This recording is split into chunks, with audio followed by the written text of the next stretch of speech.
చర్చించుకుంటున్నారు కాబట్టి ఏ పార్టీలో ఏం జరుగుతుంది, తద్వారా రాజకీయ పరిణామాలు ఎలా మారుతాయి, ఇవన్నీ కూడా చర్చకు వస్తున్నాయి. కాబట్టి ఆ పార్టీ గురించి కూడా మనం మాట్లాడుకోవాల్సిన పరిస్థితి వచ్చింది. ఎందుకంటే వాళ్ళే బహిరంగంగానే మాట్లాడుతున్నారు కాబట్టి.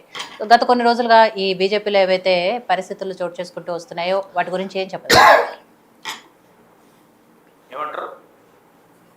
బీజేపీలకు సంబంధించిన ఈటెల రాజేందర్ గారు మాట్లాడినవి కానీ లేదా బండి సంజయ్ గారు మాట్లాడినవి ఆ పార్టీ వ్యక్తిగత విషయం అయినప్పటికీ అందరూ చర్చించుకుంటున్నారు, వాళ్లే ఓపెన్ గానే కామెంట్స్ చేస్తున్నారు కాబట్టి మాట్లాడుకోవాల్సిన పరిస్థితి వస్తుంది.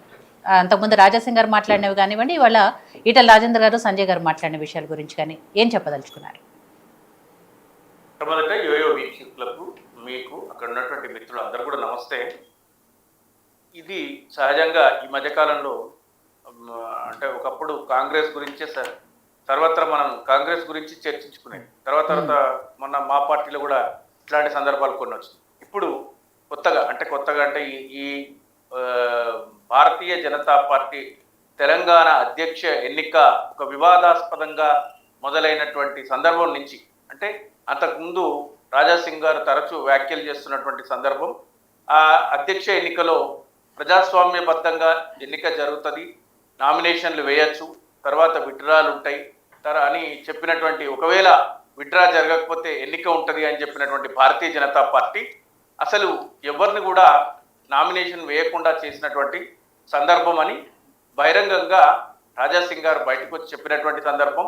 ఇంకొకటి ఏమంటే, అసలు ఎవరు పార్టీ అధిష్టానం చాలా ఖచ్చితంగా చెప్పింది ఏంటంటే, ఎవరు కూడా ఎగ్జిక్యూటివ్ కౌన్సిల్ మెంబర్లందరికీ కూడా ఒక విప్ లాంటిది జారీ చేసినటువంటి సందర్భం. ఎవరైనా అంటే రామచంద్రరావు గారు కాకుండా ఇంకెవరైనా పోటీలోకి వస్తే బలపరచకూడదు అనేటువంటిది ముందస్తుగానే విప్ లాగా జారీ చేసినటువంటి సందర్భం ఉందని కూడా భారతీయ జనతా పార్టీ మిత్రులు కొంతమంది నాతో చెప్పినటువంటి సందర్భం కూడా ఉంది. ఇట్లా ఈ భారతీయ జనతా పార్టీ గురించి గ్రూపులుగా, అంటే ఒక నాలుగు గ్రూపులు ఉన్నాయా, ఇప్పుడు 4 నుంచి 5 గ్రూపులు ఉన్నాయని సర్వత్రా చర్చ జరుగుతుంది. ఈరోజు సాయంత్రం వచ్చినటువంటి పత్రికలు ఏవైతే ఉన్నాయో, ఈ పత్రికలలో ప్రధాన పత్రికలలో ప్రధాన శీర్షికన బండి సంజయ్ వర్సెస్ ఈటల అని ఇట్లా ప్రత్యేకించి మీరు వేసినటువంటి బయట సారాంశము ఆ ప్రింట్ మాధ్యమాలలో వచ్చింది, నేను చదివిన కూడా. అయితే అక్కడ ఏమంటారంటే, సంజయ్ గారు ప్రత్యేకించి హుజూరాబాద్ నియోజకవర్గానికి సంబంధించి నాకు జరిగినటువంటి పార్లమెంట్ ఎన్నికలలో ఇక్కడ నాకు ఓట్లు తక్కువ రావడానికి కొంతమంది కష్టపడ్డారు, వాళ్ళకు సంబంధించినటువంటి వివరాలు నా దగ్గర ఉన్నాయి. అయినా నేను ప్రతి గ్రామ పంచాయతీకి జాతీయ స్థాయిలో ఏ పార్లమెంట్ సభ్యుడు కూడా ఇవ్వనటువంటి విధంగా 5 నుంచి 20 లక్షల రూపాయల వరకు నేను ఇచ్చిన, పార్టీకి పనిచేసిన వాళ్ళకే అవకాశం కల్పిస్తాం. రాబోయే ఎన్నికలలో పార్టీకి పనిచేయని వ్యక్తులకు ఎట్టి పరిస్థితుల్లోనూ పంచాయతీ ఎన్నికల నుంచి పార్లమెంట్ ఎన్నికల వరకు ఎవరికి అవకాశం కల్పించాం. అదేవిధంగా హుజూరాబాద్లో ప్రత్యేకించి గౌతమ్ రెడ్డి అనేటువంటి వ్యక్తిని ఇన్ఛార్జిగా కాకుండా వేరే వారిని వేసినట్టు, వారు ఈటెల రాజేందర్ గారికి సంబంధించినటువంటి వ్యక్తిగా ప్రధాన అనుచరుడిగా వారు వచ్చి రాజేందర్ గారిని మొరబెట్టుకుంటే ఆ బయట కూడా మనం విన్నాం. వారు అక్కసు ఒక విధంగా ఆయన తన బాధను, తన అనుభవాన్ని మాట్లాడినటువంటి పరిస్థితులు అయితే మనం చూసినాం.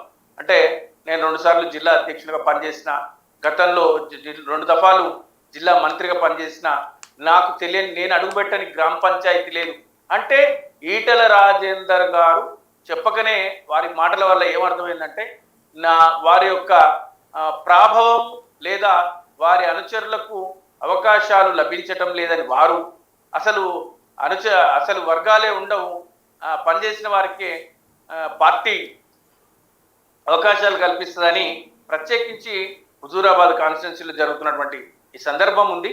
ఇది నేనైతే ఈ సమసిపోవాలి, ముగిసిపోవాలి, పార్టీ కోసం అందరూ కలిసి పనిచేసే విధంగా భారతీయ జనతా పార్టీ ఒక సిద్ధాంతపరంగా ముందుకెళ్లేటువంటి పార్టీ. అది జాతీయ స్థాయిలో 3 దఫాలుగా ప్రభుత్వంలోకి ఏకకాలంలో గతంలో వచ్చినప్పటికీ కూడా ఇప్పుడు వచ్చినటువంటి సందర్భంలో ఈ వర్గపోరు మంచిది కాదు ఏ రాజకీయ పార్టీకైనా.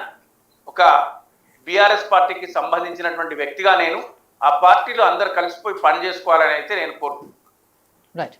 సో సతీష్ గారు, ఈ అంతర్గత విభేదాలు, అంతర్గత కలహాలు లేదా కుమ్ములాట్లు ఇవన్నీ కూడా శ్రీనివాస్ గారు అన్నట్టు గతంలో కాంగ్రెస్ పార్టీ గురించే ఎక్కువగా మాట్లాడుకునేవాళ్ళు, అవే ఎక్కువగా చర్చకొచ్చాయి. కానీ ఇవాళ అన్ని పార్టీల్లోనూ అదే సంస్కృతి నడుస్తోంది. ఒకళ్ళకొకళ్ళకు పడట్లేదు, ఒకళ్ళకొకళ్ళు వర్గాలు తయారు చేసుకుంటున్నారు, ఎవరికి వాళ్ళు బహిరంగంగానే విమర్శించుకునే పరిస్థితుల్లో. సో ఏం చెప్పదలుచుకున్నారు ఈ విషయాల గురించి? సంజయ్ గారి కామెంట్స్, అలాగే ఈటెల గారి కామెంట్స్, గతంలో రాజాసింగ్ గారు చేసిన మాటలు కానివ్వండి, ఇవన్నీ కూడా. ఏఓటీవీ ప్రేక్షకులకు నమస్కారం. ముఖ్యంగా కాంగ్రెస్ పార్టీ మీద బాగా బురద తల్లి మాట్లాడేవాళ్ళు. ఏమని, ఇది కవర్ పంపిస్తే సీల్డ్ కవర్, ఢిల్లీ కవర్ వస్తుంది, దీని నిర్ణయాలన్నీ ఢిల్లీలో జరుగుతుంటాయి, గాంధీ భవన్లో కుర్చీలు ఎరగొట్టుకుంటారని కూర్చుంటారని, అదే రకంగా వాళ్ళ పైన ఎవరు రిమోట్ భక్తి వాళ్ళు నడుస్తుందని చెప్పేసి, షీల్డ్ కవర్ వస్తుందని, అదే రకంగా అధ్యక్షులను అందరినీ కూడా నియమించేది కూడా పైనుంచే చేస్తుంటారు అని చెప్పేసి అని మా మీద బాగా బురద తల్లి మాట్లాడేవాళ్ళు. జాతీయ